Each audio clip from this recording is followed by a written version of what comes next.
my smell test. Anyhow, nice to have you in the house, Krister. And you got a good mama. We are going till 4 o'clock today on lots to talk about, man.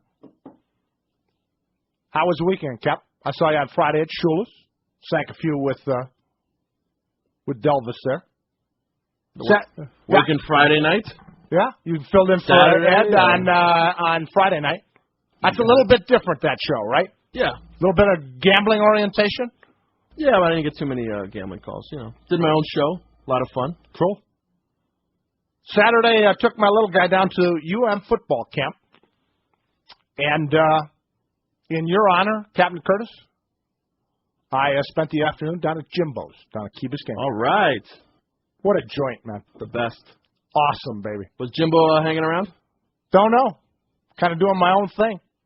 Kind of, had the shades on and the baseball hat down low. Did you reach down in that? Oh, absolutely. And get all cold and wet? I would. There's only one place to compare it to, and that would be in terms of funky and country, Alabama Jacks down there on Cards Island Road. I mean, just places that you might have had here in Florida, in South Florida, in the 20s. Sunday, I went down to the football camp again, and I got to tell you this, and I know we got baseball to talk about, now we got the Lakers and Pistons, but I watched an entire afternoon session down there on the football field. They had about 300 or 400 kids there. And of course, in the background, I was listening to the radio and keeping track of what was going on over at the baseball field, Mark Light. And, of course, the Canes just kicked ass on the Gators this weekend. It's embarrassing. Really. What a stigma that must be for Gators. You know what I'm talking about? For all the powerhouse they have up there in Gainesville, for the unlimited resources and money, I don't care what the sport is. When they line up, the Hurricanes win.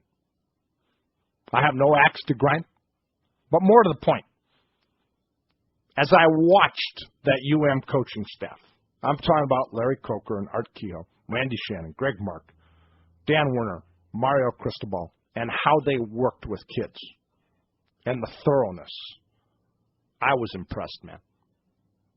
It's no accident they coach them up and win. And you also, and Curtis, you're a part of this, that there is a pride on that campus that goes right up next to arrogance when it comes to that football program. It's about this you, man. And it's a beautiful thing, man, because you got some of the great studs in the country. They're all, you know how the